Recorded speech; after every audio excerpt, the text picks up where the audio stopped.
Shepherds and their sheep appear on the Bible's pages in poetry, in prose, from the Pentateuch to the prophets to the Psalms, and even the parables.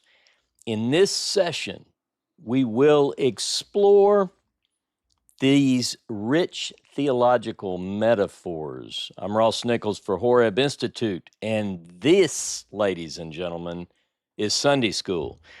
All right, get ready. We're going to go through quite a few passages today because I have a very important and I think somewhat intriguing message for you today.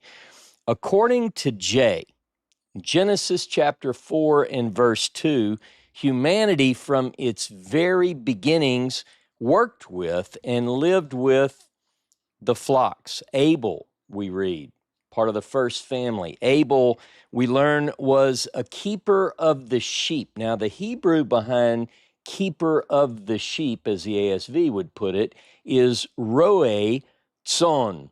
Roe tzon. It is translated a keeper of the sheep. Sometimes you'll see a tender of the sheep. And what we're dealing with is, how do we translate roe? Now, if you look it up in any standard dictionary or concordance or lexicon, what you're going to come away with are some of the same terms applied variously in different forms of the word. It can mean to pasture, to graze, to feed. All of these terms that you find in the various linguistic works are around what I guess you would call superintending or caring for flocks. Superintending or caring for flocks, which according to the Bible generally are sheep and goats. Now, there is one particular definition that I want to zero in on as we move into the class, and this is a little bit interpretive, but some have suggested that roe, which is translated shepherd, it might be etymologically, that's a pretty tough word to say, etymologically tied to rea, which can mean similarly neighbor or friend or companion. So therefore, a shepherd, one who tends or keeps the flock, is a friend of the flock, a companion of the flock. And we get that picture quite often in the biblical text. But the Bible reveals that ancient Israel from the very beginning, and not only ancient Israel, but ancient Israel's neighbors, the entire region, that many of these people are pastoral, right? You remember the story in when the children of Israel are in Egypt. The Egyptians, not so much, but the children of Israel, the Semitic people, are often associated with shepherds and flocks and so forth. In fact, when you meet with the patriarchs and the matriarchs, you're going to find that they're interacting with and living among and doing the shepherd task, right? So I'll give you a couple of examples in the chat first thing. If you look at, just put these in your notes, Genesis chapter 13, verses 5 through 7. That's where Abraham and Lot, remember the conflict, they both had large flocks, and so it got so much that they had to split and go different ways. As we work our way through the patriarchal narratives, we see this theme occurring over and over again. Isaac in Genesis chapter 26 and verse 14 is shown as a shepherd type. When we get to chapter 29 and verse 9, Rachel, we not only find Rachel as a shepherdess, but we find often in the biblical text that a lot of times women were associated with shepherding the flocks. Remember Zipporah, when Moses is on flight from Egypt and he comes upon a well and he meets the 7 daughters of Hobab or Ruel or, any number of names for his father-in-law. Remember, he meets with the women who were tending the flock there, and he actually helped them. And then the last one that you'll see in the notes in the chat, or by the way, all the notes that appear in the chat and that appear on the screen are also in the description of this video. But in Genesis chapter 37 and verse 2, Joseph is seen in a shepherding role.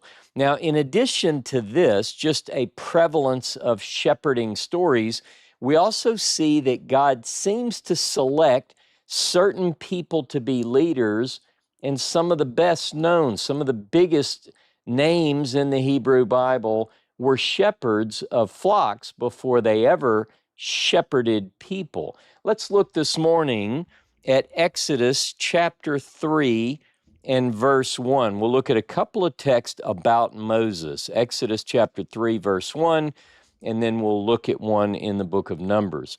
In Exodus chapter 3, verse 1, that's on page 10 of the Exodus Torah tablet. Now Moses was keeping the flock of Jethro, his father-in-law, the priest of Midian, and he led the flock to the back of the wilderness and came to the mountain of God unto Horeb. So here we have Moses. This is in his first encounter with God. God literally meets him while he's performing the task associated with shepherding. Now look with me at the book of Numbers, chapter 27, and let's pick up in verse 16. That's on page 204 of the Numbers Torah tablet. This is Moses speaking to God. Let Jehovah, the God of the spirits of all flesh, appoint a man over the congregation who may go out before them and who may come in before them and who may lead them out and who may bring them in, that the congregation of Jehovah be not as sheep which have no shepherd. Now, one of the reasons I wanted to bring this particular text in is that these words in Numbers chapter 27, verse 16 and 17, these are the final words that Moses speaks to God. Now, you might say, well, wait a minute. We still have another book of the Pentateuch. We still have one more book of the Torah. It can't be the end. It actually is, because in Deuteronomy, remember in Deuteronomy, this is at least in part a first-person narration by Moses. So Numbers 27. So the key here is that Moses begins the story, his encounter with the God of Abraham, Isaac, and Jacob, begins with him in a role of shepherd, and the last encounter that he has with God is concerned with the flock, with the people. He wants that God would appoint someone else who would shepherd the people. So I think that that's interesting. So the subject today is about shepherds and sheep, and the idea that not only are we talking about the pastoral care of sheep and goats and so forth, but we're also going to ease into sort of a metaphor where not only do these leaders appear as shepherds and the people appear as flocks, but we'll see other examples as well. Now, let me go to a couple of passages, not only where Moses is considered the shepherd, but the people are considered the flock, but the movement, the Exodus itself, the wilderness journey is associated with moving a flock. So go with me. We've got two passages to look at. The first one is in Isaiah 63 and verse 11, and the next one will be in the Psalms. In Isaiah 63:11, then he remembered the days of old, Moses and his people, saying, where is he that brought them up out of the sea with the shepherds of his flock? Where is he that put his Holy Spirit in the midst of them? So here, clearly, Exodus language, and we're talking about the one who brought Israel, the flock, out of Egypt. Now, look with me at Psalm 78. I'm going to go through a lot of text today, and we're going to spend a lot of time in the Psalms and in the prophets. Psalm 78:52. But he led forth his own people like sheep and guided them in the wilderness like a flock. So again, this is one of the examples. These are just two examples of the people being led like a flock. Now we're going to shift to another one of our great biblical leaders, David the shepherd king. And I have several passages for you. We're going to start in 1 Samuel, where we first meet with David. 1 Samuel 16 and verse 11. 1 Samuel 16 and verse 11. You remember the story, the sons of Jesse. Samuel knows that the next king will come from Jesse's sons, and one after another they're brought up, and Samuel thinks, surely this might be the one. Maybe this guy, he's good looking, he's tall, he's whatever. And then we hear this, and Samuel said to Jesse, are here all thy children? And he said, there remaineth yet the youngest, and behold, he is keeping the sheep. And Samuel said unto Jesse, send and fetch him, for we will not sit down until he comes hither. And then they bring David up, and of course, he is identified by God through the prophet Samuel that this is the one that I've selected. Now look with me at 1 Samuel 17, and we're going to look at verse 34 and 37. So David mastered the skill of shepherding. Here's some examples. And David said unto Saul, the context is the battle against Goliath. Goliath, the famous giant of the Philistines. And basically others were thinking that maybe he didn't have what it took to defeat this master of war. Verse 34, and David said unto Saul, thy servant was keeping his father's sheep. And when there came a lion or a bear and took a lamb out of the flock, I went out after him and smote him and delivered it out of his mouth. And when he arose against me, I caught him by his beard and smote him and slew him. Thy servant smote both the lion and the bear, and this uncircumcised Philistine shall be as one of them, seeing he hath defied the armies of the living God. And David said, Jehovah that delivered me out of the paw of the lion and out of the paw of the bear, he will deliver me out of the hand of this Philistine. And Saul said unto David, go, and Jehovah shall be with thee. So again, not only is David a shepherd, but he relates stories of having defended the flock, right? So he's a good shepherd. And this is going to be one of the themes that we'll be focused on. Now, we're going to look at some other passages still related to David being a shepherd. Let's look at 2 Samuel chapter 5 and verse 2. 2 Samuel 5:2. It says, in times past, when Saul was king over us, it was thou that leddest us out and broughtest in Israel. And Jehovah said to thee, thou shalt be shepherd of my people Israel, and thou shalt be prince over Israel. Now, the next passage I want to look at, we have to establish the idea of shepherds and sheep and the people and the ones they lead, using the metaphor. So I want to look at 2 Samuel chapter 12 and verse 1. Now, this provides us a little bit of insight into how closely the care went in terms of the sheep, if you were a shepherd. Now, you remember this story. This is when Nathan comes before David. It's about the matter of Bathsheba. And Jehovah sent Nathan unto David, and he came unto him, and he said unto him, there were two men in one city, the one rich and the other poor. The rich man had exceeding many flocks and herds, but the poor man had nothing save one little ewe lamb, which he had bought and nourished up, and it grew up together with him and with his children. It did eat of his own morsel and drank of his own cup and lay in his bosom and was unto him as a daughter. This is a powerful image. Now, David, the king, is listening to this story. Notice the care that it says. This baby ewe lamb grew up, it was treated like a member of the family. It ate at the table. He thought of it as a daughter, and David didn't roll his eyes at this story. He probably could relate very well to this story. Verse 4, and there came a traveler unto the rich man, and he spared to take of his own flock and of his own herd to dress for the wayfaring man that was come unto him, but took the poor man's lamb and dressed it for the man that was come to him. So in other words, he didn't take his own flock. He took this one poor guy's lamb that the man loved. Here's what David said.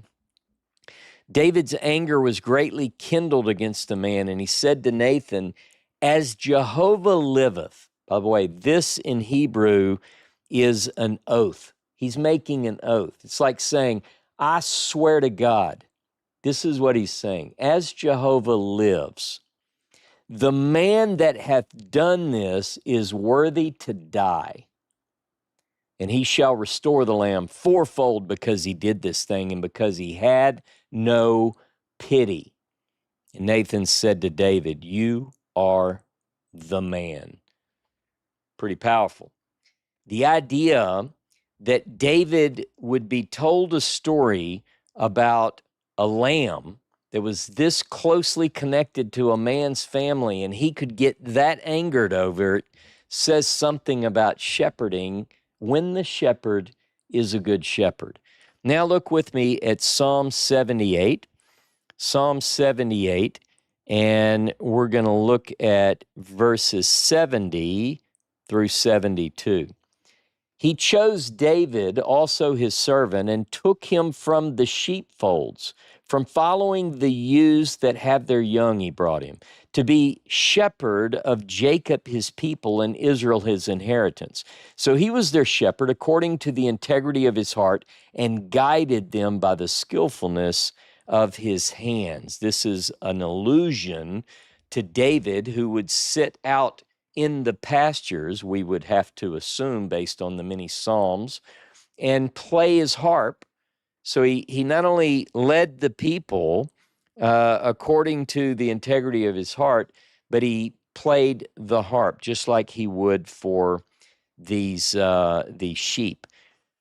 Now, we get also an image that aside from leaders who were associated with the idea of being the shepherd of God's people, God himself is described as a shepherd over Israel. And we're going to look at a few of these. You'll find these in the chat.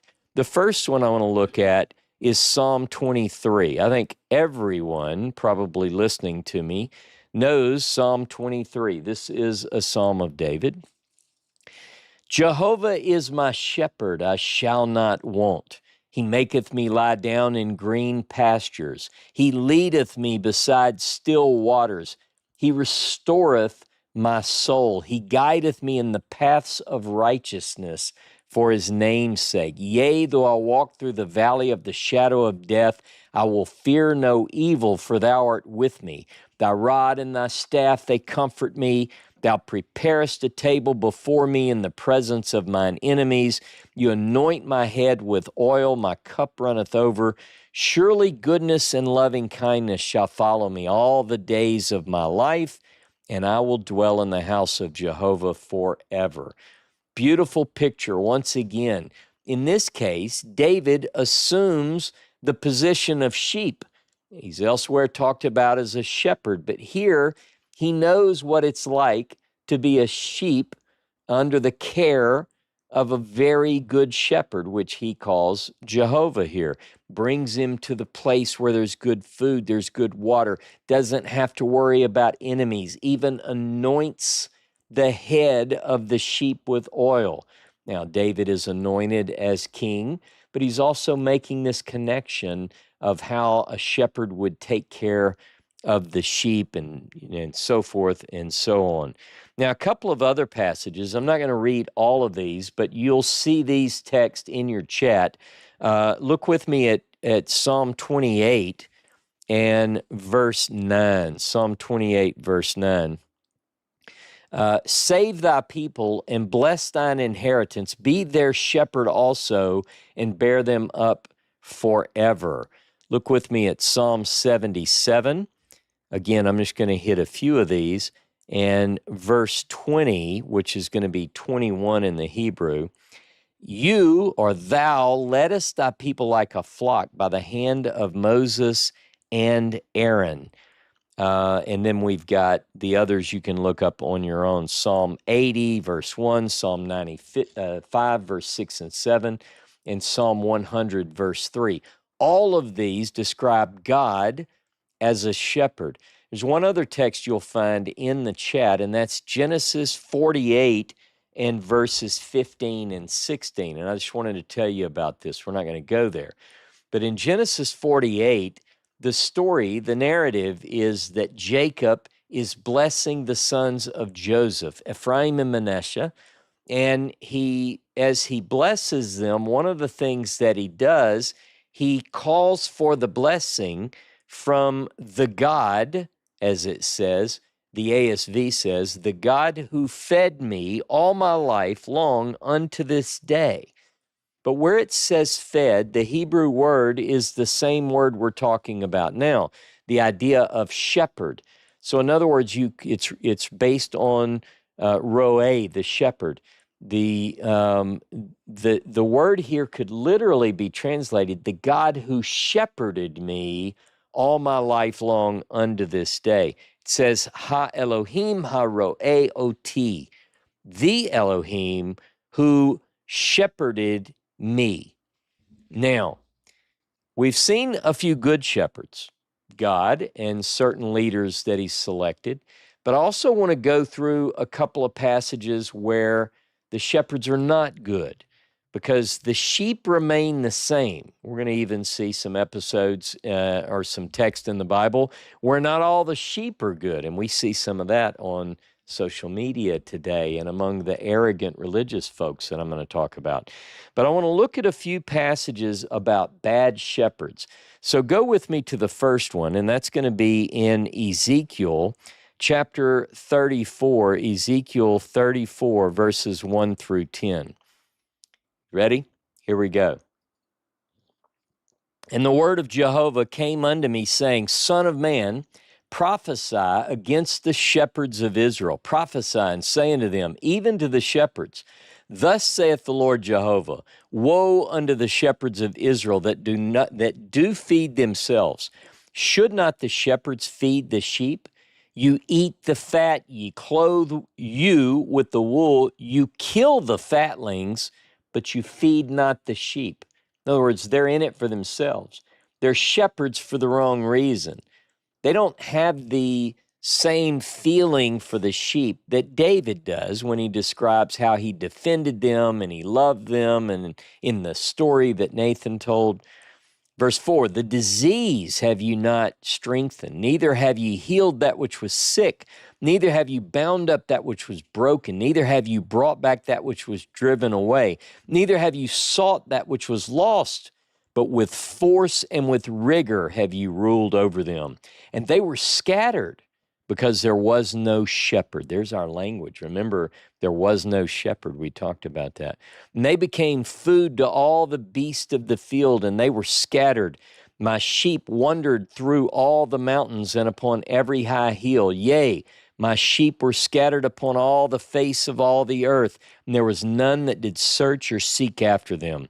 Therefore, you shepherds, hear the word of Jehovah. As I live, saith the Lord Jehovah, surely, for as much as my sheep became a prey, and my sheep became food to all the beasts of the field, because there was no shepherd, neither did my shepherds search for my sheep, but the shepherds fed themselves and fed not my sheep. Therefore, you shepherds, hear the word of Jehovah.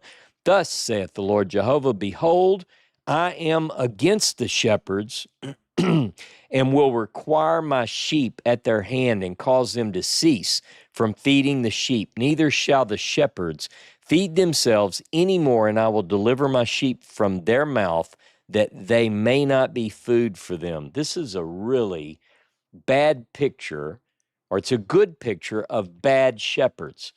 They're in it for themselves. They benefit, but the sheep don't benefit. And these leaders are being accused, according to Ezekiel's word here, of doing all these horrible things to the people, ultimately leading to the scattering of the sheep. Now, you got to stick with me because we're going to get into not only the story of the sheep who were scattered, but we're going to talk about at least one case where someone in history says, I'm here to bring those back. All right, look with me at Jeremiah 23. This is the next verse on the screen. Jeremiah 23, and we're going to read verses 1 and 2. Same theme. Woe unto the shepherds that destroy and scatter the sheep of my pasture, saith Jehovah. Therefore thus saith Jehovah, the God of Israel, against the shepherds that feed my people. You have scattered my flock and driven them away and have not visited them. Behold, I will visit upon you the evil of your doings, saith Jehovah. And then the next verses we'll get into later because it's about a positive shepherd analogy. But this is just talking about the bad shepherds. Now look with me at Zechariah chapter 10, verses 1 and 2. Ask ye of Jehovah, verses 2 and 3, for the teraphim, the idols, have spoken vanity, and the diviners have seen a lie, and they have told false dreams. They comfort in vain. Therefore they go their way like sheep. They are afflicted because there is no shepherd. My anger is kindled against the shepherds, and I will punish the he-goats. For Jehovah of hosts has visited his flock, the house of Judah, and will make them as a goodly horse in the battle. Now, I only wanted to pick up a couple of those passages just to pick up the idea of the negative sheep. Now, again, this idea of sheep and the sheep without a shepherd, that occurs time and again. There are several of these.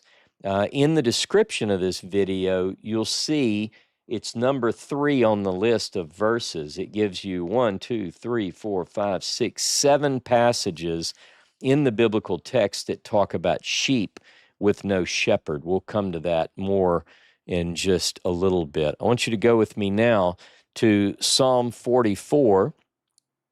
Psalm 44, verse 11. It's going to be verse 12 in the Hebrew.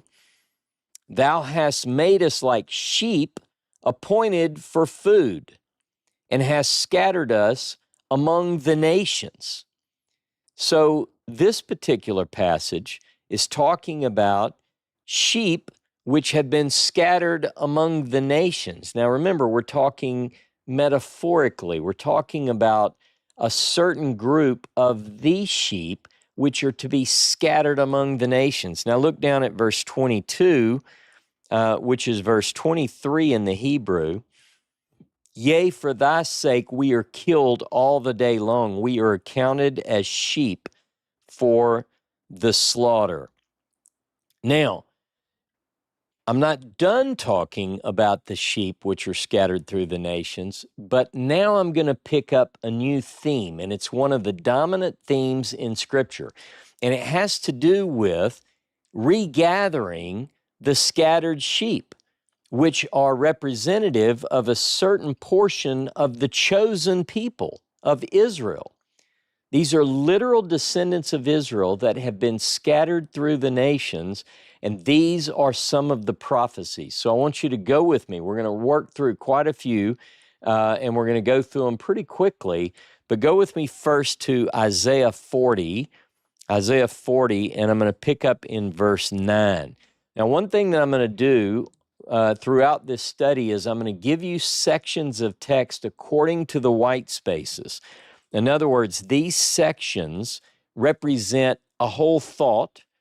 You can't just begin in chapter 40. I hear all the time people say, well, if you want to get the context, you have to read the whole chapter. Sometimes that's true, but what you're really looking for is something that exists in the Hebrew text before there were chapters in the English Bible. And these sectioned off verses is what we're going to go through. So Isaiah 40, verses 9 through 11. O thou that tellest good tidings to Zion, get thee up on a high mountain. O thou that tellest good tidings to Jerusalem, lift up thy voice with strength, lift it up, be not afraid. Say unto the cities of Judah, behold your God. Behold, the Lord Jehovah will come as a mighty one, and his arm will rule for him. Behold, his reward is with him, and his recompense before him. He will feed his flock like a shepherd. He will gather the lambs in his arms and carry them in his bosom, and he will gently lead those that have their young. And then the text the context shifts. That this is about a restoration. God himself is coming. Now, how you interpret that is up to you. But it says that Jehovah is coming, and he's got his recompense with him, his reward. And along the way, he's going to pick up these little lambs. This is the image. He's going to gather up those that were scattered. Now we're going to go to Jeremiah. I want you to go to Jeremiah chapter 23. We're going to pick up where we left off earlier with verse 3. Jeremiah 23, verses 3 through 4. I have 3 texts from Jeremiah. And I will gather the remnant of my flock out of all the countries whither I have driven them, and I will bring them again to their folds, and they shall be fruitful and multiply. So get this, they're scattered. My flock, Jehovah says, I'm going to gather them from the countries they've been scattered in. They're not in Tel Aviv, right? I hear certain people say, well, who are these people that say they're Jews? They were in Eastern Europe. Where did you think they would be, right? Read your Bible. It says they're scattered, right? They're scattered in other countries. That's where the sheep come from. Verse 4, and I will set up shepherds over them who shall feed them, and they shall fear no more, nor be dismayed. Neither shall any be lacking, saith Jehovah. Now look with me at Jeremiah 31. Jeremiah 31, this time we're going to begin in verse 10 at the white space. Hear the word of Jehovah, O ye nations, and declare it in the isles afar off, and say, he that scattered Israel will gather him and keep him as a shepherd does his flock. So get this, the announcement goes, hey nations, hey islands way away. God says, the one that scattered Israel, where did he scatter them? To the ends of the earth. From there, he's going to bring them back. For Jehovah, 11, verse 11, hath ransomed Jacob and redeemed him from the hand of him that was stronger than he. They shall come and sing in the height of Zion, and shall flow unto the goodness of Jehovah, to the grain, and to the new wine, and to the oil, and to the young of the flock and of the herd. And their souls shall be as a watered garden, and they shall not sorrow any more at all. Then shall the virgin rejoice and the dance, and the young men and the old together, for I will turn their mourning into joy, and will comfort them, and make them rejoice from their sorrow. And I will satiate the soul of the priest with fatness, and my people shall be satisfied with my goodness, saith Jehovah. And then there is a white space marking the end of that particular thought. Now, go with me to Jeremiah chapter 50. Jeremiah chapter 50, I want to begin in verse 4. Okay, now again, pay attention to the themes. In those days and in that time, saith Jehovah, the children of Israel shall come. What do you mean they're going to come? Where are they? They and the children of Judah together, they shall go on their way weeping, and shall seek Jehovah their God. They shall inquire concerning Zion with their faces turned thitherward. In other words, they're going to say, excuse me, can you tell me where Zion is? But their face is facing it. It's like God is directing them. They know the way. They don't think they do, but they're faced in the right direction. Their faces turned toward it. They're going to ask about where to go to Zion. Come ye and join yourself to Jehovah in an everlasting covenant that shall not be forgotten. My people, verse 5, have been lost sheep. Their shepherds have caused them to go astray. They've turned them away on the mountains. They've gone from mountain to hill. They have forgotten their resting place.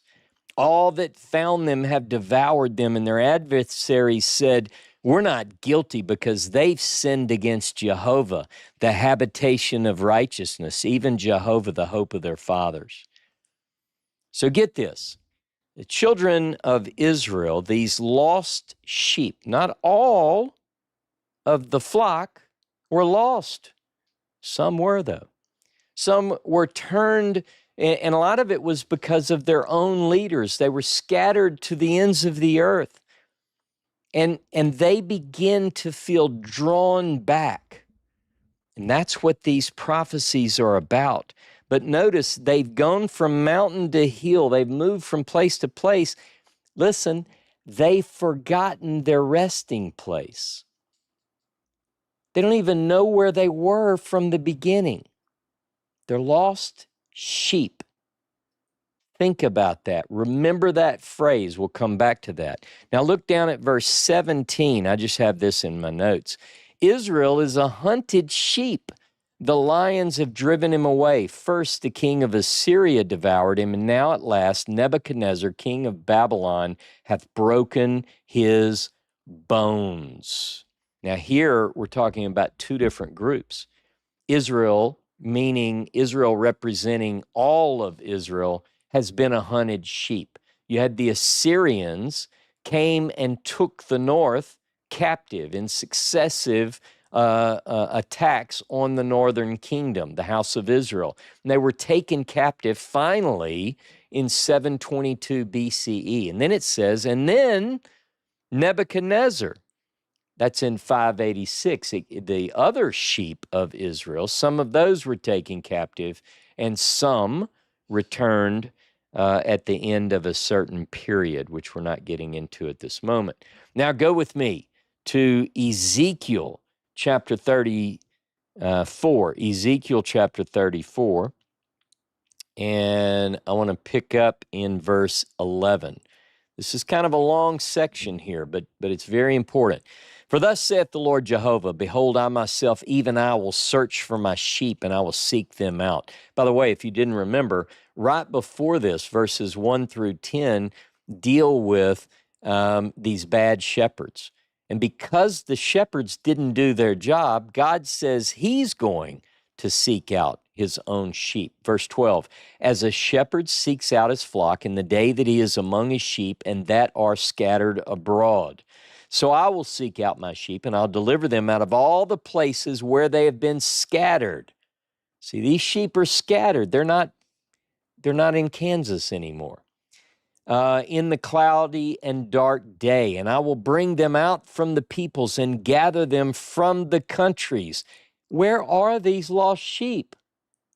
They're in the countries, and will bring them into their own land, physical place, and I will feed them upon the mountains of Israel, the literal Israel, by the watercourses and in all the inhabited places of the country, and I will feed them with good pasture, and upon the mountains of the height of Israel shall their fold be. There shall they lie down in a good fold, and on fat pasture shall they feed upon the mountains of Israel. I myself will be the shepherd of my sheep, and I will cause them to lie down, says the Lord Jehovah. I will seek that which was lost and bring back that which was driven away. I will bind up that which was broken and will strengthen that which was sick. But the fat and the strong I will destroy. I will feed them in justice. Look, you have some bad sheep too. And we're going to read about them. They're mean to the other sheep. Check your Facebook feed later. You'll see who I'm talking about. And as for you, O my flock, says the Lord Jehovah, behold, I judge between sheep and sheep, the rams and the he-goats. Seemeth it a small thing unto you to have fed upon the good pasture, but you must tread down with your feet the residue of your pasture, and to have drunk of the clear waters, but you must foul the residue of your feet? Listen. Now I'm going to keep jumping on this box. What happens is some of the sheep, they feel like they found their way back. And what do? They drink the good water, and then they put their filthy feet in it and muddy it up. And they butt the other innocent little sheep, because that's what bad sheep do. Well, bad sheep are in trouble. That's all I can tell you. Look at verse 19. And as for my sheep, they eat that which you have trodden with your feet, and they drink that which you have fouled with your feet. Therefore, thus says the Lord Jehovah unto them, Behold, I, even I, will judge between the fat sheep and the lean sheep, because you thrust with side and with shoulder, and you pushed all the diseased with your horns till you've scattered them abroad. Therefore will I save my flock, and they shall no more be a prey, and I will judge between sheep and sheep, and I will set up one shepherd over them, and he shall feed them, even my servant David. He shall feed them, and he shall be their shepherd. And I, Jehovah, will be their God, and my servant David, prince among them. I, Jehovah, have spoken it. And I will make with them a covenant of peace, and will cause evil beasts to cease out of the land, and they shall dwell securely in the wilderness and sleep in the woods. And I'll make them and the places round about my hill a blessing, and I will cause the shower to come down in its season. There shall be showers of blessing. Somebody ought to write a good hymn with that. And the tree of the field shall yield its fruit, and the earth shall yield its increase, and they shall be secure in their land, and they will know that I am Jehovah when I have broken the bars of their yoke and have delivered them out of the hand of those that made bondmen of them. They shall no more be prey to the nations. See, they're among the nations. Neither shall the beasts of the earth devour them, but they shall dwell securely, and none shall make them afraid. And I will raise up unto them a plantation for renown, and they shall be no more consumed with the famine in the land, neither bear the shame of the nations anymore. And they shall know that I, Jehovah their God, am with them, and that they, the house of Israel, the lost sheep of the house of Israel, are my people, saith the Lord God. Ye are my sheep, the sheep of my pasture are men, and I am your God, saith the Lord Jehovah. Now, that's a pretty strong passage. I know it's a lot, but I want you to understand that there are these sheep that Jeremiah refers to as the lost sheep of the house of Israel. They're not in the north of the land of Israel. They're scattered to the nations. If you want to find them, you've got to announce to the isles of the sea, countries far off. That's where they're at. And guess what? They probably aren't doing what the sheep back home are doing. They've forgotten who they are. They don't know who they are. They're lost sheep. The black sheep of the family, if you will. They were scattered on a dark and cloudy day. But along the way, this is what bothers me about what I see among some of the arrogant, pompous ones that I meet. They get a little bit of truth, a little bit of clear water, a little bit of good straw, and they start butting the other innocent sheep like they're in charge, like they know it all. Just a few weeks or months, and maybe a couple of years ago, they were doing what the other sheep were doing. But now they've become, oh, so great. And all right, now look with me at Ezekiel 37. Ezekiel 37, and we're going to pick up in verse 15, another longer section, but it's important. This is about the two sticks. Very important for this class. The word of Jehovah came again unto me, saying, And thou, son of man, take thee one stick, and write upon it for Judah, and for the children of Israel his companions. And take another stick, and write on it for Joseph, the stick of Ephraim, and for all the house of Israel his companions, and join them for thee one to another into one stick, that they may become one in thy hand. Now, listen, you have two sticks. One of the sticks says for Judah and the house of Israel, his companions. The other says for Joseph, the house of Ephraim. You got two sticks, house of Judah, which became known as the Jews, and the house of Israel, the house of Ephraim. Joseph, according to the prophets, that's the majority of who got scattered and lost who they were. All right.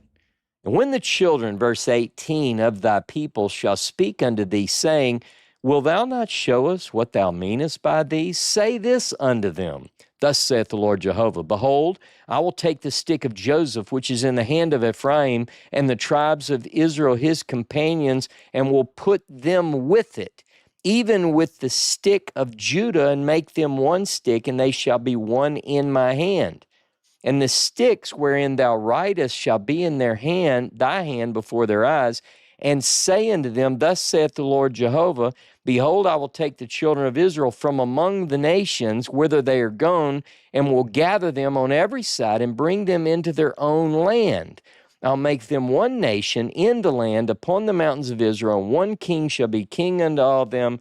They shall no more be two nations, neither shall they be divided into two kingdoms any more at all. Neither shall they defile themselves any more with their idols, nor with their detestable things, nor with their transgressions, but I will save them out of all their dwelling places wherein they have sinned, and will cleanse them. So they shall be my people, and I will be their God. Listen, when these sheep, lost sheep of the house of Israel, notice the house of Judah and his companions are in the land already.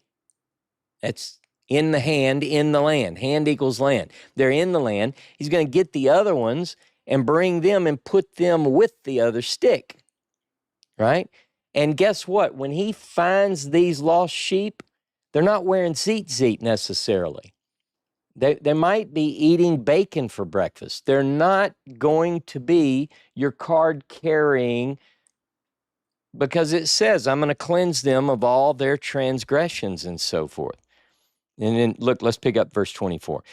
And my servant David, here we go again, shall be king over them, and they shall all have one shepherd. They also shall walk in mine ordinances, observe my statutes, and do them. They shall dwell in the land that I have given unto Jacob my servant, wherein your fathers dwelt. Your fathers, you weren't here, you forgot who you were, but I'm bringing you back. You're going to dwell in the land that your fathers dwelt. And they and their children and their children's children forever, and David my servant shall be prince. Moreover, I'll make a covenant of peace with them. It'd be an everlasting covenant, and I will place them and multiply them, set my sanctuary in their midst, etc. My tabernacle will be with them, and I will be their God. They shall be my people, and the nations will know that I am Jehovah that sanctifieth Israel, when my sanctuary shall be in the midst of them forevermore. These people, when they're brought back and they're placed in the land, this is the key theme of the prophets. And we're only touching it today. We're easing into the subject, the most important point in all of Scripture. See, people get confused. They think Judah, Jews, and Israel and Hebrew, all these terms are synonymous. They're not. They're not. The house of Israel is not the house of Judah. The prophets make this very distinct. Notice in Ezekiel 34 and Ezekiel 37, it talks about an eternal covenant that is made with this group. Let me tell you something else. Some of you know this. In Jeremiah 31, we're not going to read 31 through 34, but it goes something like this. Behold, days are coming, saith the Lord, when I will make a new covenant with the house of Israel and the house of Judah, not like the covenant that I made with their fathers when I took them by the hand to lead them out of the land of Egypt, which my covenant they broke, though I was a husband to them. But this is the covenant that I will make with them in those days. I will put my law on their heart and I'll forgive their sins, right? But guess what? The new covenant, not like the covenant that I made with their fathers, this is a new covenant, and it's with someone that's named the house of Israel and the house of Judah. The lost sheep, the house of Israel, and the house of Judah. Interesting. Now, we're not done. We have more prophets to go. Go with me to Micah. Micah chapter 5. Micah chapter 5 and verse 1 through 5, or 2 through 6 in the Hebrew. Actually, I think it's 2 through 6 in the English, but here we go. But thou, Bethlehem Ephratah, which art little to be among the thousands of Judah, yet out of you shall come forth to me one to be ruler in Israel, whose goings forth are from old, from everlasting. Therefore he will give them up in the time that she who travaileth hath brought forth. Then the residue of his brethren shall return unto the children of Israel, and he shall stand and shall feed his flock in the strength of Jehovah and the majesty of the name of Jehovah his God. They shall abide, for now he shall be great unto the ends of the earth. Now, this is an interesting passage. We're talking about, notice the addressee, but thou, va'ata beit lechem Ephratah.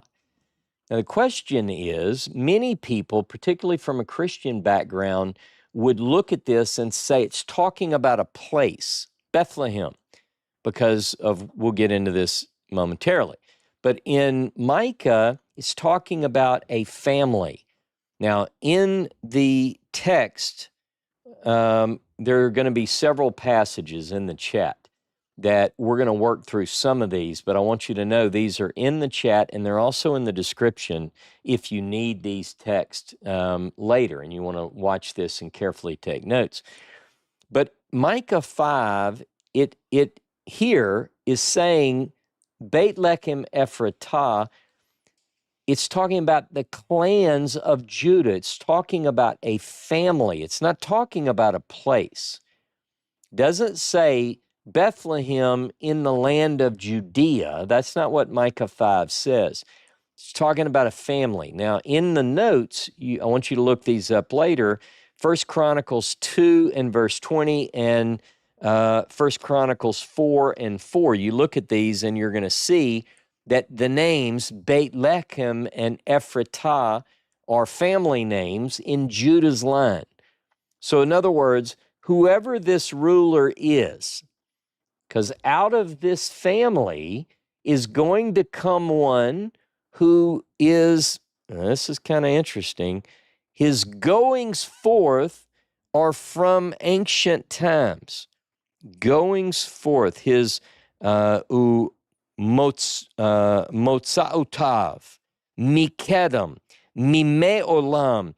His goings forth are from ancient times, from days eternal. Now, I don't know who that is. Who is it? I know some people say, well, my commentary says, well, your commentary might be wrong. But be that as it may, whoever this is a very interesting passage. Now, it's talking about a place. However, where we know it as a place, it's a different text. Now, I want you to look with me in the chat. You'll see that I have Genesis 35. So if you can, go with me to Genesis 35, and I want to read verses 16 through 21. This is on page 198 of the Genesis Torah tablet. And they journeyed from Bethel, and there was still some distance to come to Ephrat. And Rachel travailed, and she had hard labor. And it came to pass, when she was in hard labor, that the midwife said unto her, Fear not, for now thou shalt have another son. And it came to pass, as her soul was departing, for she died, that she called his name Ben-Oni, but his father called him Benjamin. And Rachel died and was buried on the way to Ephrat, the same is Bethlehem. And Jacob set up a pillar upon her grave, the same as the pillar of Rachel's grave unto this day. And Israel sojourned and spread his tent beyond the tower of Eder. Now, let me give you just a quick Hebrew lesson, basic Hebrew lesson. In Hebrew, there is something called the Hay Directive. The old grammarians called it the Hay Directive. If I want to name a place Ephrat, and there is a place called Ephrat. This is where Rachel dies, on the way to Bethlehem. Ephratah, towards Ephrat. The Hay Directive says, I'm going to get really specific. You go, look, here it says, let me look at the Hebrew, on the way to Ephratah, towards Ephratah. So this is saying very specifically that this is where she dies. Look at verse 19 if you want to see it. On the way, Ephratah, towards Ephrat, that is Bethlehem, right? So it's telling you, it's not just sort of generally, yeah, we were kind of in the neighborhood of, it's very specific. It's in this direction. So interestingly enough, is there a connection between Genesis 35 and Micah 5? Most would say, nah, one's talking about a historical event, and Micah 5 is predicting something perhaps, right? We don't know. People divided over the interpretation of it. But let me just say that there are some interesting points where they touch. For instance, Micah 5 talks about when she who gives birth, basically gives birth, is a giving up until she who gives birth, and then there's a restoration of the family. Interestingly enough, in the story of the birth of Benjamin, there is a woman giving birth, right, Rachel, and that child has to do, according to the writer in Genesis, with the restoration of the tribes, right? I'm not going to go too much into that. Some people might think that's a little bit speculative. Okay. Well, we'll talk about it after class if you want to. But the idea is that it takes place in the same area. There's a woman giving birth. There's a child, has to do with the tribes. It mentions another place called the Tower of Eder. That's in Genesis 35. It's also in Micah 5. So be that as it may, we have to wonder if this somehow didn't cause the writers of the Gospels to make an association with a place and the birth of a child. So now we're going to move into some passages that are found in the Gospels. Now, you have to stick with me because what I'm really going to focus on, you might say, well, I don't know that the gospel writers are actually, I don't know that Jesus, some of my audience may not believe that Jesus is the fulfillment of these things. Some people believe that he is. So I'm going to address this from a biblical standpoint and say it this way. The writers of the Gospels are using some of these texts to make the point, like many other writers of the period, that these particular texts work in the story, right? So stick with me on this. I'll give you an example.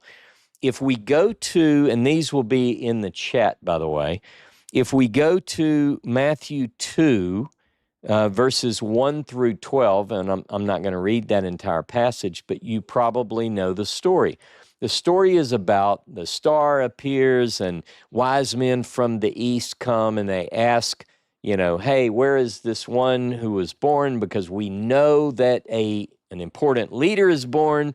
We followed his star, and the wise men and the sages and so forth have an answer. And they said, well, it's because it's in Bethlehem. In fact, I'm going to go ahead and open to that passage, and you can if you want to, but you don't have to because I'm going to do it for you. Let me just pick this up in verse 5, Matthew 2. And they said unto him, in Bethlehem of Judea, for it is written through the prophet, and thou, Bethlehem, or Bethlehem, land of Judah, art in no wise least among the princes of Judah, for out of thee shall come forth a governor who shall be shepherd of my people Israel. Now, critics will look at this and they'll say, well, that's not what it says in Micah. And for those who do that, we see similar misquotes in the Hebrew Bible as well. So I don't know that we can be that picky. I did check to see maybe the Septuagint reads closer to this, and it doesn't really. In other words, Micah 5 doesn't say land of Judah. It's talking about a family. But I will say this, it's interesting. Micah 5, though it's talking about a clan, it talks about from this clan, a ruler from Mikedem, from ancient time, from Yamim Olam, from days of old is coming. And so it's easy to see that some might begin to interpret this as messianic. Now, in John chapter 7, this isn't in the notes, it's not going to be in the chat, but if you write down John chapter 7, verse 42 and look it up later, at least the person writing John 7:42 interprets it as both. Not only is it a family descended from Judah, the clans of Judah, but it's also a place, right? John 7:42, you can look that up later. Now, interestingly enough, also in the Gospels, they pick up another thing that has to do with sheep and shepherds. The Gospels are full of this information on sheep and shepherds and imagery. We're going to go through some of it. In Luke chapter 2, verse 8, it says that the shepherds, the angels, announced to shepherds in the field who were tending their flocks. So that's just a point along the way. Now, I want you to look with me at Matthew chapter 9.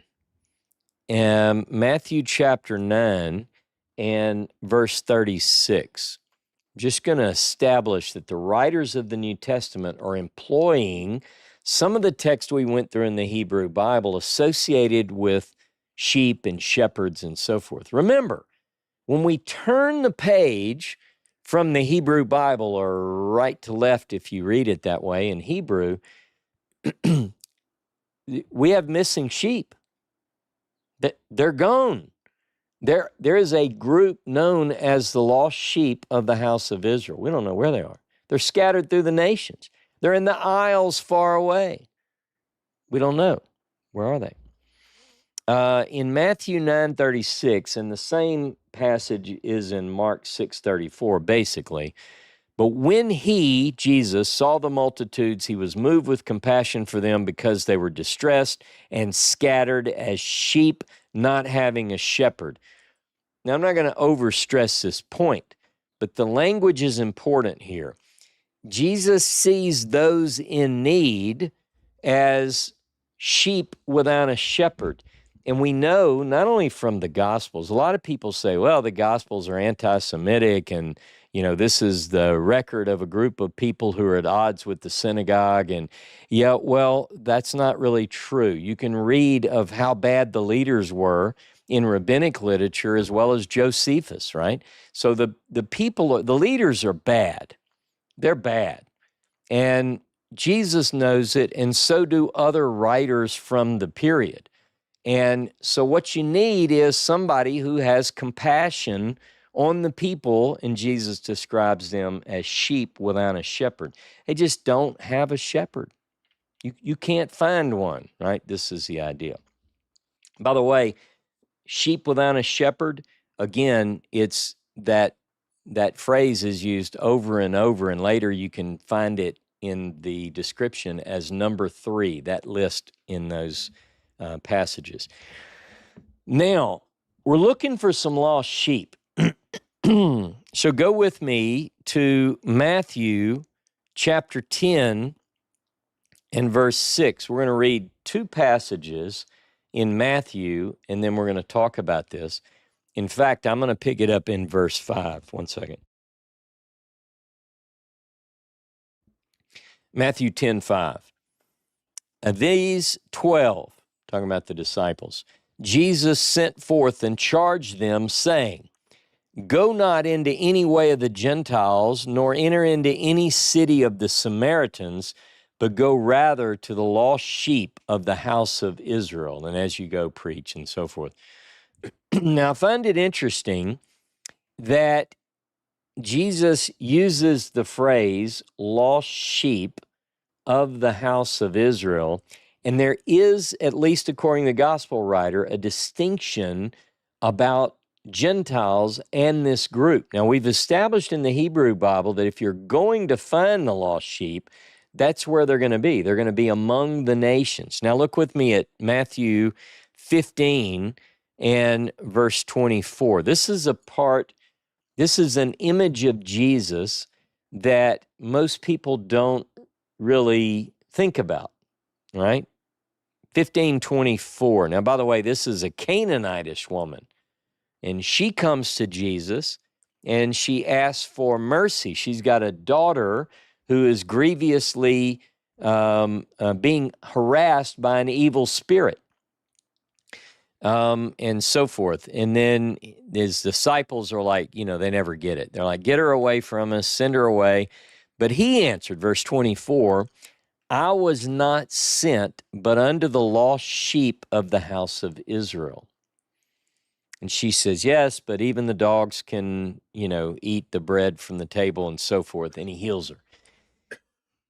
Now, again, I want to make the point that Jesus has an understanding here that his mission is to a group specifically called the lost sheep of the house of Israel.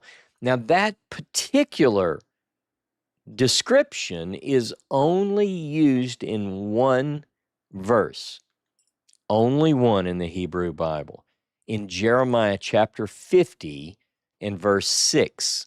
This group, known as the lost sheep of the house of Israel, remember the ones?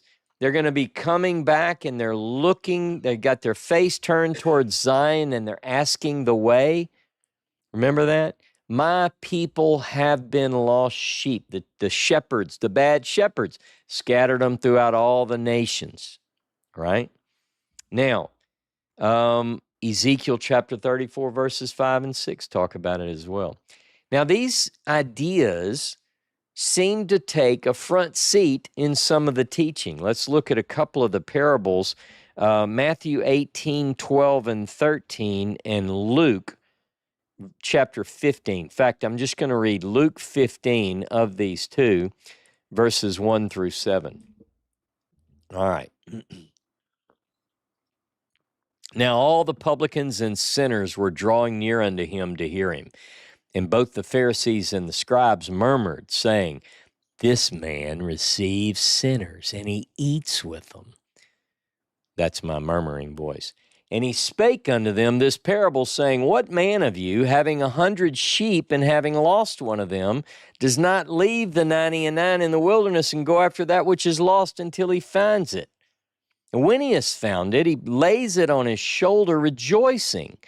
And when he cometh home, he called together his friends and his neighbors, saying unto them, rejoice with me, for I have found my sheep which was lost. I say unto you that even so there shall be joy in heaven over one sinner that repenteth, more than over 99 righteous persons who need no repentance. See, he's dealing with people like you deal with in your Facebook feed, the ones that are holy and perfect, right? And they say, but that person did this, or he teaches this, and he's not righteous like me. That's the kind of thing he's dealing with here. That's what the text is saying. Now, but we're talking about a particular group. We're talking about a particular group that he's searching for. And he says, doesn't it make sense? Now, notice this. He's saying to the sheep in front of him, you're not lost. This is an important point. You're not lost. I've got to go find the ones that are lost. And that's what we're talking about here. In fact, let's look at Isaiah 53. I'm going to jump back into the Hebrew Bible for this verse. Isaiah 53 and verse 6. Now, this is part of what is known, it's one of the servant songs. Again, remember I mentioned you have to go by the white spaces and not necessarily the chapter. A lot of people say, go to Isaiah 53, but the white spaces are 52:13, Isaiah 52:13 through 53:12. So you would miss it. You would miss a lead-in verse. But we're going to look at verse 6, only 6. Let's see. All we like sheep have gone astray. We have turned every one to his own way, and Jehovah hath laid on him, whoever him is, the iniquity of us all. He was oppressed, yet when he was afflicted, he opened not his mouth. As a lamb that is led to the slaughter, and as a sheep that is before its shearers is dumb, so he opened not his mouth. Here, the people in verse 6 are saying, we are like stray sheep. We've gone our own way. And then the figure and we can, again, this is a much bigger subject than I'm giving it credit for. But then the next verse, this particular one in verse 7 is also like a sheep. Some might argue that they are the same. I do not. Psalm 119 now. Go with me to Psalm 119, and I want you to go to verse 176, the last verse of Psalm 119. I have gone astray like a lost sheep. Seek thy servant, for I do not forget thy commandments. I pulled that in because I think it's interesting because it uses the phrase lost sheep. Okay, so we've got shepherds that are people, we've got leaders that are shepherds that are compared to shepherds, meaning that the people are the sheep. We've got good shepherds, we've got bad shepherds. Let's look at a gospel account of a good shepherd. Go with me to John chapter 10.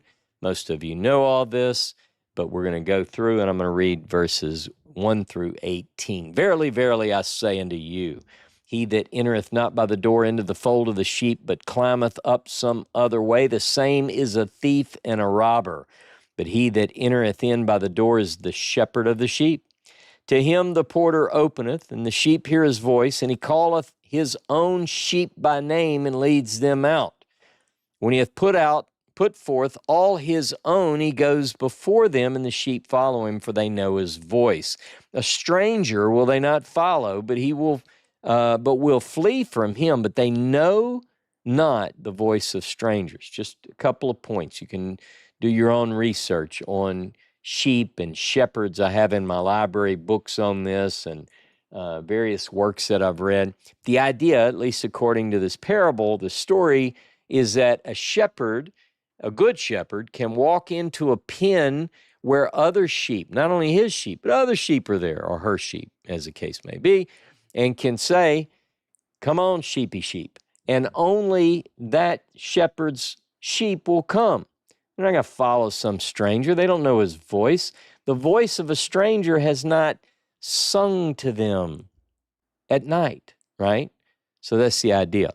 This parable spake Jesus unto them, but they understood not what things they were which he spoke unto them. Verse 7, Jesus said unto them again, verily, verily, I say unto you, I'm the door of the sheep. All that came before me are thieves and robbers, but the sheep did not hear them. I'm the door. By me, if any man enter in, he shall be saved, and shall go in and go out and find good pasture. The thief comes not, but that he may steal and kill and destroy. I came that they may have life and have it abundantly. I'm the good shepherd. The good shepherd lays down his life for the sheep. He that is a hireling and not a shepherd, whose own sheep are not, beholds the wolf coming and leaves the sheep and flees, and the wolf snatches him and scatters them. He flees because he's a hireling and cares not for the sheep. Jesus says, I'm the good shepherd. I know mine own, and my own know me, even as the Father knows me, and I know the Father, and I lay down my life for the sheep. Other sheep I have, which are not of this fold, them also must I bring, and they will hear my voice, and they shall become one flock, one shepherd. Therefore does the Father love me, because I lay down my life that I may take it again. No one takes it away from me, but I lay it down of myself. I have power to lay it down, power to take it up again. This commandment I received from my Father. Now, the reason that I brought this particular parable in, obviously, is because it gives us some insight into the shepherds and what the writer of this text knew about particular sheep. And also, interestingly enough, it brings in some themes that a lot of people might miss if they don't know the Hebrew prophets. Now, some might argue that Jesus didn't say this, but I'm going today with what the text says, and we're going to look at this a little bit closer. So first of all, let's go down to verse 26 and 27, just because I want to bring this up before we go into the next part. He tells his audience, Jesus tells the audience before him right now, I told you, verse 25, and you believe not, the works that I do in my Father's name, these bear witness of me, but you believe not because you're not my sheep. He goes back to the point, like he could walk into a group, and if he's a shepherd and you got sheep in there, and some of them are Ross's sheep, some of them are Billy's sheep, and some of them are Billy goats, if the shoe fits wear it. But anyway, when he walks in, he's saying, they know my voice. My sheep hear my voice, and I know them, and they follow me, and I give unto them eternal life, and no one's going to snatch them out of my hand. But notice he tells this group, you're not my sheep. What does that mean? I think it might mean that he's saying, I came for sheep of another fold, the sheep that are lost. If you're not lost, like if you're one of the sheep that's in the pen, you're a shepherd, you don't worry about that sheep. What you say is, oh man, oh my goodness, let me count them again. Oh no, I'm missing a sheep. And then you panic. You go out and you go try to find that sheep. Now, I think it's interesting that this parable also mentions one flock and one shepherd. That's the Ezekiel prophetic language we get in chapter 37, also 34. You can put in your notes, Ezekiel 34, 23 and 24, Ezekiel 37, 21 through 24. But the idea is he's saying, I have sheep that are not of this fold, and you who right here aren't my sheep. Interesting. Now, I've got to get into another section. And this section, I've got to go through quite a bit quickly because I'm going to go through what I'm going to call Zechariah and the shepherd prophecies, meaning that the gospel writers tend to make use of in the story of Jesus, right? The gospel writers make use of, whether you agree with the gospel writers or not, they employ certain text from Zechariah into the narrative about Jesus. Now, before someone says, well, it doesn't exactly match the gospel narrative. Well, if you want to know why, read material from the period. Read rabbinic literature. Look at certain midrashic things. Look at certain pesher among the Dead Sea Scrolls. The idea is to take a text and find where it fits into the story and employ that text as such. Now, this can be done a couple of ways. Number one, a person looking at the events around them says, oh my, I know where we are here. This is, and you give the passage. So a lot of these passages that we're going to go through are in the, going to be in the chat. So you have to stick with me because I'm going to go through quite a bit here. I'm going to start with Zechariah 9:9 through 10:2. Now let me say one more word about the white spaces. I'm going to work through the shepherd prophecies of Zechariah quickly, and I'm going to hit some high points and tell you where the gospel writers use these. Right? We can talk later about whether or not you agree with the gospel writers or not. But Zechariah 9:9 through 10:2. Let me just tell you how that is bracketed. It begins like this. Behold, your king comes to you, lowly and riding upon a donkey. Remember that? Okay. So Zechariah, this is where the white space begins, at Zechariah 9:9. There's a white space, and then it says, behold, your king comes to you. Now, this is an image. You expect a king to come riding in on a great white steed. But this king comes in on a donkey. His feet are probably almost dragging the ground, right? It's going to look a little bit silly, and you go, that's my king? That's him.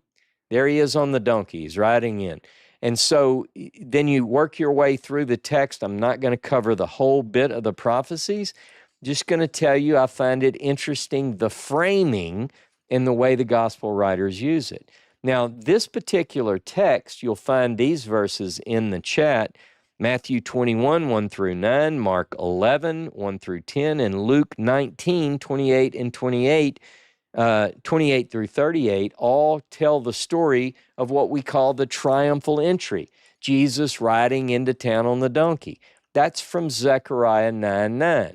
Now, whether or not you believe that Jesus, in other words, the question becomes, did Jesus know Zechariah 9:9 and say, no, I got to ride a donkey, right? And we see in the Gospels, some texts say a single donkey, some have two animals, right? Because it's kind of, people see it, they didn't understand what it was saying there, but that's another story. But nonetheless, or did he ride the donkey because he is purposefully, or he's bound or driven to fulfill these prophecies? Now, there is another option. Some critics say, we don't even know if there was a donkey. That's someone later writing that into the story because they want him to ride a donkey because Zechariah 9:9. That's what some people would say. All right, so you got your options. Now, the last verse of this particular bracketed text is, it's talking about, it ends with the idea of a lack of shepherds. There's no shepherd for the sheep. Well, we've already covered that. You'll find that in Matthew 9:36 and Mark 6:34. Now, after the break, and I'm going to go through these quickly. You read this on your own because I'm currently in the midst of a deep dive on the shepherd prophecies of Zechariah, but I'm going to give you the high level. So if you roll into chapter 10, verse 3 through 12, that's the next section. It's the next burden, the next prophetic oracle piece. And what that is doing is it's criticizing the shepherds. It says that there are bad shepherds, which is talking about the leaders of the people. They're bad. And then it also has in this next section between Zechariah 10, 3 through 12, it also talks about the Lord of hosts is the one who cares for his flock.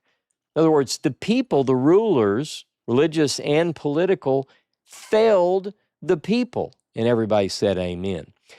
But God said, I'm going to be the shepherd. Now, also in this section, we have mention of Joseph and Ephraim and Judah, and it says that these sheep that were scattered, guess what? It says that they're scattered among the nations. We've heard this before. The sheep that we're looking for, they're in the nations. And notice what it says. It says, they're going to remember me in far-off countries. They're going to remember me in far-off countries. Interesting. So when you hear next time some political pundit, some speaker saying, well, these people, they're not from the land. Where'd they come from? Just say, go read your Bible. They're not supposed to be. They're coming home. Thank you very much. Now, the next section, get this. In the chat, you're going to see Zechariah 11, 1 through 3. This section is bracketed off. You're also going to see a reference to the Talmud, Yoma 39b. And the reason you have both of these is because Zechariah 1, 1 through 3 describes, 11, 1 through 3, describes a fire that takes place. Lebanon and the cedars are being consumed by fire. But this passage in the Talmud, and there are others actually, many interpreters believe this is talking about the destruction of the temple. And you go, well, why is that?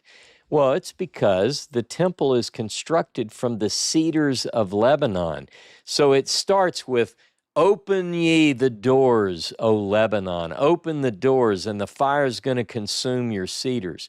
Well, we have various accounts in the Talmud and in Josephus that says 40 years before the destruction of the temple, these doors open on their own, and they considered it an omen that something bad was going to happen, namely that the temple would be destroyed.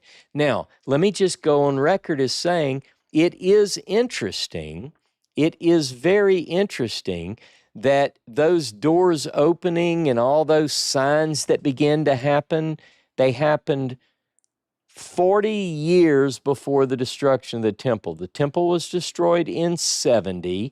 That means that 40 years before puts us at 30. What happened in 30? I leave that to you to ponder. Someone got killed. Now, let's look at the next section. In Zechariah chapter 11, verses 4 through 14. Again, these passages are going to be in the chat. Now, I'm going to open it up just because I want to hit a few high points as I work through Zechariah 11. Again, beginning in verses 4 through 14. Let me just read you this first part. Thus said Jehovah my God. Who's talking? Well, it appears to be the prophet Zechariah. Zechariah, in the book Zechariah 11:4, after the white space, says, Thus said Jehovah my God, feed the flock of slaughter, whose possessors slay them and hold themselves not guilty, and they that sell them say, Blessed be Jehovah, for I'm rich, and their own shepherds pity them not. For I will no more pity the inhabitants of the land, saith Jehovah, but lo, I will deliver them in, and it goes on. So verse 7, So I led the flock of slaughter, verily the poor of the flock. And I took unto me 2 staves, the one I called beauty, the other I called bands. I'm in the midst of a study. We're looking at this. We're going to go into it in more detail in a future class. But what I want to say is, to me, if you read this, it sounds like Zechariah is the guy who's saying, and I took these 2. He's acting it out. We know that the prophets did this. Think about Ezekiel. We read in Ezekiel 37, you go take 2 sticks. On one, it's going to say the house of Judah, and the other is house of Joseph, and you're going to put them together. Well, here, he also has 2 sticks, right? So we have to read this, and we have to understand something is going on here. And then if you go down to verse 12, and I said unto them, If you think good, give me my hire, and if not, forbear. So they weighed for my hire 30 pieces of silver. And Jehovah said unto me, Cast it unto the potter, the goodly price that I was prized at by them. I took the 30 pieces of silver and cast them into the potter in the house of Jehovah, etc. And then the severing of the staves and all that. Now, the gospel writers do make use of parts of this story. Now, the critics would say, well, they didn't do it all, you only took part of it and you used it out of context. Again, check what we call Midrash and Agada and Pesher. They're pulling the writers of the gospel are pulling these points in.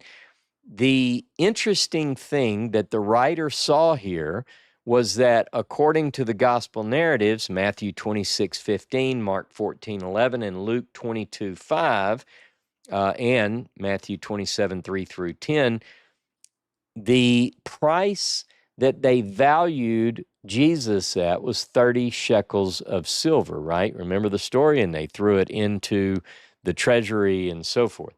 Okay, so that's the main point there. They want to pull that in. Now I'm going to keep rolling.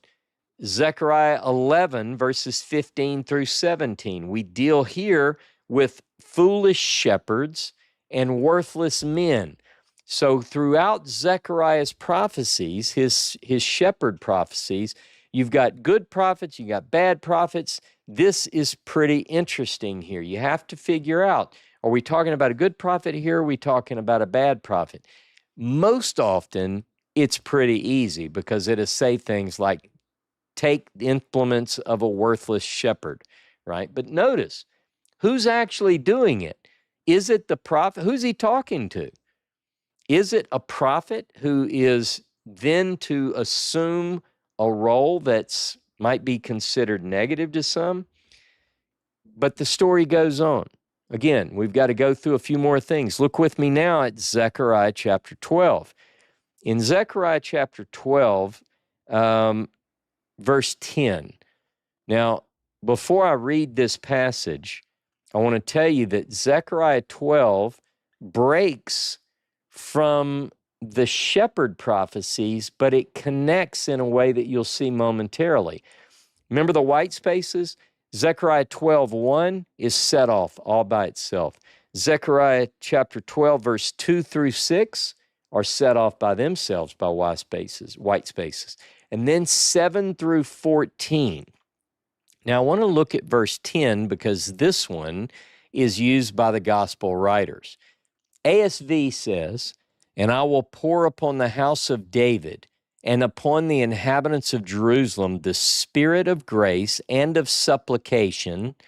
Who has the power to do that? Who do we think this is talking about? Look in context later.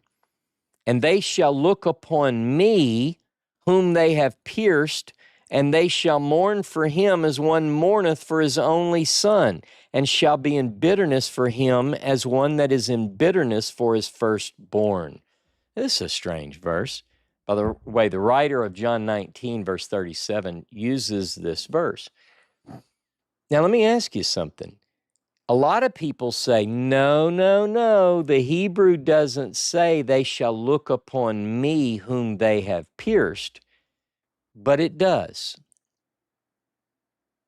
The speaker, whatever that means, the word used for pierced is the person speaking says they will look upon me whom they've pierced. The pierced one is the same one talking about pouring a spirit of grace and supplication. So what does that mean? You see, this is a little bit more to it. Now, a lot of translations say, well, even though the Hebrew says they will look upon me whom they've pierced and mourn for him, obviously it should have said they will look upon him whom they've pierced and mourn for him. So a lot of translations will monkey with that to make it better fit their intended theology. But I'm not going to do that. I'm rolling right now into Zechariah chapter 13, verses 1 through 6. By the way, if you want to know the word that's used here for the pierced one in Zechariah 12:10, that word is used 13 times in 12 verses. We'll see another one in just a minute. Okay, so I'm going to roll into Zechariah 13, verses 1 through 6. Now, this is where it gets fun. "In that day there shall be a fountain opened to the house of David and to the inhabitants of Jerusalem for sin and for uncleanness. And it shall come to pass in that day, saith Jehovah of hosts, that I will cut off the names of the idols out of the land, and they shall no more be remembered. And also I will cause the prophets and the unclean spirits to pass out of the land. And it will come to pass, when any shall yet prophesy, then his father and his mother that begat him shall say unto him, Thou shalt not live, for thou speakest lies in the name of Jehovah. And his father and his mother that begat him shall thrust him through when he prophesies. And it will come to pass in that day that the prophet shall be ashamed every one of his vision when he prophesieth, neither shall they wear a hairy mantle to deceive. But he will say, I am no prophet, I'm a tiller of the ground, for I have been made a bondman from my youth. And one shall say unto him, What are these wounds between your arms? Or between your hands, it might say in your translation. And he will answer, Those with which I was wounded in the house of my friends. Now this one, a lot of commentaries will say that's a bad prophet. It's a bad prophet. Notice there's a cleansing fountain. God's going to cut off the name of the idols from the land. He's going to get rid of prophets and an unclean spirit from the land. And they say, the guy who's got the piercings, because the New Testament doesn't use this as a proof text for Jesus, but some Christians have said, hey, this is Jesus. He had piercings in his hands. The Hebrew says, what are these wounds between your hands? Like between your hands, some think that means the body. It's kind of, we don't know. But let me touch on this because I just noticed the other day, a lot of people are using ChatGPT to engage in debates on Facebook. I don't look at Facebook much, but I see some of this, and somebody who was arguing with a Christian had ChatGPT write, I don't know, it was basically a book. I didn't even read it all. To argue, and bottom line was a lot of these people were saying, because they're not Christians, they were saying to this Christian, remember the analogy of the sheep? See, they used to be Christians, but they got some fresh water, and they were beating up on this one Christian. And they were saying, that's talking about Jesus. It's a false prophet. Now, I started looking at this, and don't have time to really flesh it out today, but I want you to think about this. It says the prophets will be removed, and then it says if a prophet does show up, he will be thrust through. Now, the Hebrew there is the same word, interestingly enough, that was just mentioned in 12:10. So I have to ask you to think about this, because I'm thinking about it. Is the one who's speaking, who says, they will look upon me whom they've pierced, is that one the same as the prophet who does show up? Now, the one who does show up is considered crazy by his parents, right? And it says that he's thrust through. Interesting. Now, this particular prophet, the text doesn't say that he deceives. It says he will not put on a hairy garment to deceive. Well, that's interesting. Might we have missed something here? The other thing that I notice here, let me look at this passage one more time. He says, I'm no prophet. First of all, he says he's not going to wear a hairy mantle to deceive, which means he's not deceiving. The next says, I am no prophet. I'm a tiller of the ground, for I've been a bondman from my youth. Well, let me ask you, you know who else said that same thing? Amos. Is Amos a prophet? You betcha. But when they asked him, he said, I'm no prophet nor the son of a prophet. So I'm wondering, what do we have going on here? Now, the person described here may or may not be the same one described in 12:10, but he is pierced. And he does say, someone asked him about the wounds. I don't know where they are, somewhere between his hands. I'm doing like this, maybe somewhere in here. But notice this. He says, these are the wounds that I received in the house of my friends. The people, in Hebrew, it's not friend. It's like in Isaiah 41:8, where the root word is the one who loves. Like, my beloveds did this to me. Interesting. Now, the Hebrew word used there for what are the wounds, the root word is nakah. Nun, kaf, hey. Now it brings me to the next verse. Read with me Zechariah 13, verse 7. There's a white space.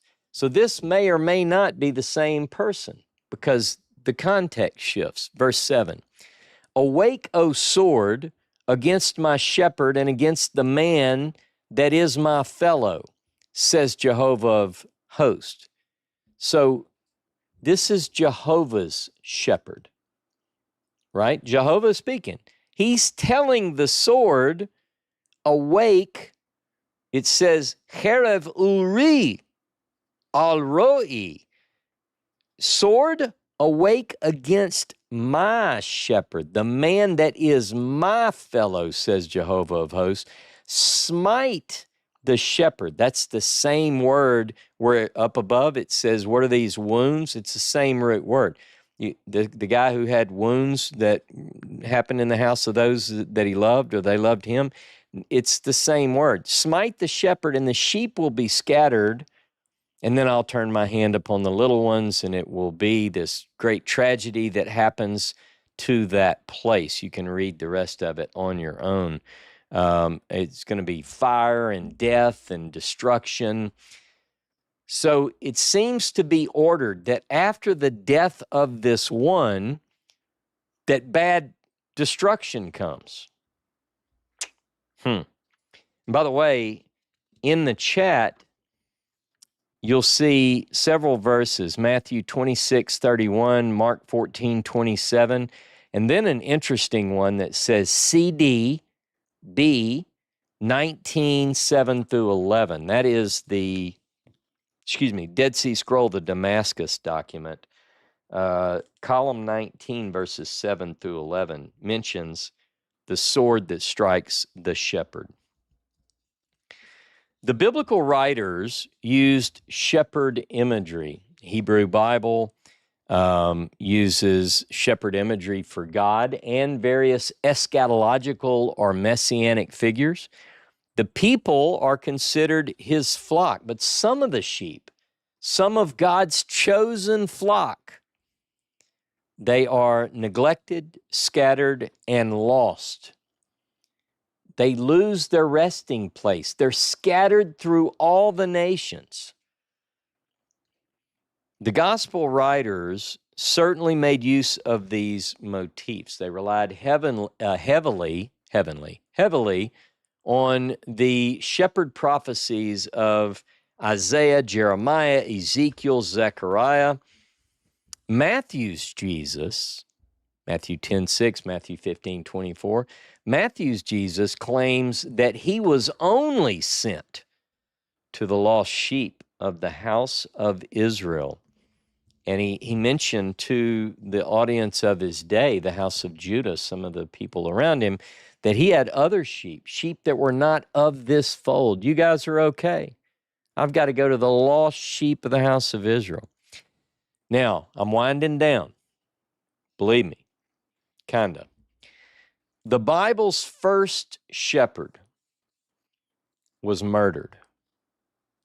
Remember all the way back, we started with Genesis 4, verse 2. Abel was a keeper of the flock, and he's murdered. And at least according to the gospel writers, the death of Jesus drew heavily on shepherd prophecies of a man by the name of Zechariah ben Berechiah. Zechariah, the son of Berechiah. Who is that? Well, that's our Zechariah. It's Zechariah 1:1. Go with me to Zechariah 1:1. Let me just show you. Zechariah 1, verse 1. We've been in the book of Zechariah. Who is he? Here it is. In the 8th month, in the 2nd year of Darius, came the word of Jehovah unto Zechariah, the son of Berechiah, the son of Iddo the prophet. So who is Zechariah, the Zechariah that we just been talking about? Well, he's the son of Berechiah, the grandson of Iddo. Now, I want you to look at Ezra 5:1. Ezra 5:1. And it says, now the prophets, Haggai the prophet and Zechariah the son of Iddo, prophesied unto the Jews that were in Judah and Jerusalem in the name of the God of Israel, and so forth. Now here, this is the guy. This is the same guy. The one that Zechariah 1:1 called Zechariah the son of Berechiah the son of Iddo. Here they just call him Zechariah the son of Iddo. You can look down, it's the same thing in, let's see, I think it's chapter 6 and verse 14. Let me do that. Let me just give you that one just so you have it in your notes. And the elders of the Jews builded and prospered through the prophesying of Haggai the prophet and Zechariah the son of Iddo. So they kind of dropped this Berechiah. They just call it Zechariah the son of Berechiah the son of Iddo. They say Zechariah ben Iddo. Now, the reason I bring that up is because the shepherd's story begins with the killing of Abel, the first shepherd, and then towards the end of the biblical period, we get another story, and I think Jesus may be alluding to it. Now, this is where a lot of people say Jesus made a mistake. That's what they say. So let's see. I want you to think about a passage. In the chat, you're going to see Matthew 23:35, Luke 11:51. It says in both of those places, in Matthew 23:35, it says this: all the righteous blood shed on earth, from the blood of righteous Abel to the blood of Zechariah the son of Berechiah. Now the critics, remember the mean sheep that butt the other ones? They say, ha ha ha, Jesus made a mistake. He's got the wrong Zechariah. That's what they think. So I've got to look at this with you, so you're not done yet. Well, almost done, but you're not done yet. One of the verses in the chat is 2 Chronicles chapter 20. 2 Chronicles 24. See if my automatic Bible will work. 2 Chronicles 24, and beginning in verse 20. It says the following: and the Spirit of God came upon Zechariah the son of Jehoiada the priest. That's a different guy. And he stood above the people and said unto them, thus saith God, why transgress ye the commandments of Jehovah, so that ye cannot prosper? Because ye have forsaken Jehovah, he hath also forsaken you. And they conspired against him and stoned him with stones at the commandment of the king in the court of the house of Jehovah. Thus Joash the king remembered not the kindness which Jehoiada his father had done unto him, but killed his son. And when he died, he said, Jehovah, look upon it and require it. So let me tell you, what most people would say is Jesus made a mistake. He thought, he conflated the story here, Zechariah. He knew it was a Zechariah, but it was like it slipped his mind. He meant Jehoiada. But what if that's not the case? I mean, there are several stories where the rulers, the house of Judah, and house of Israel too, killed the prophets and stoned those that were sent to them. I have a whole class on that.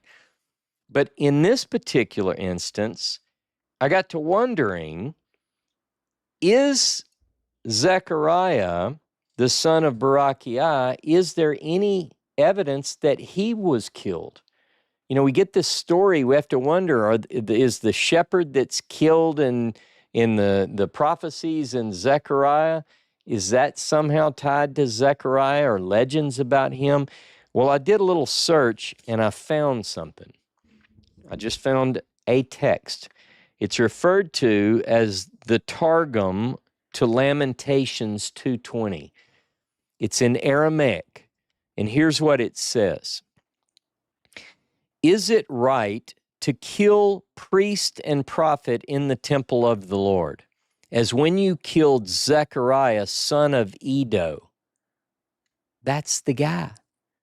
Zechariah, son of Iddo, is Zechariah ben Berechiah, ben Iddo, the high priest and faithful prophet in the temple of the Lord on the day of atonement, because he admonished you not to do evil before the Lord. So whether it's the same or not, I find it interesting. It could be that the gospel writer of Matthew did conflate. Maybe he meant Jehoiada. I don't know, but it is interesting that we at least have this tradition that there is a Zechariah ben Iddo, same guy, who was killed. Whatever the case, there's been a lot of righteous blood spilled, a lot of shepherds killed. The question I have, could it be, is it even possible that those who follow Jesus or followed Jesus, they may have no longer followed Jesus, they may have taken part in some good water and now they've joined the headbutting game on the other followers of Jesus. But could it be that they are actually the lost sheep of the house of Israel? That they are the sheep from another fold? And if not, and maybe they're not, But if not, and I mean at least some of them, if not, where are those sheep? Talking about the lost sheep of the house of Israel. And who are they? And is anybody looking for them? The chosen people of God consisted of two distinct groups. The house of Judah, there are other names for the house of Judah, but they became known, the house of Judah and its associates became known as the Jewish people. Some of them were scattered too, but they didn't lose their identity. And then there's the other part of the chosen people of God who were scattered throughout all nations, and they lost their identity. Red and yellow, black and white. But they're precious in His sight. He knows who they are. They don't. But this second group, the house of Israel, the first group we know, the others, the non-Jewish Israel, well, that's for another class. And we'll talk about that next time. Have a beautiful day. Thanks for watching. If you're part of the Yakad, meet me in the Zoom, and we're going to talk about this subject and much more. I appreciate you.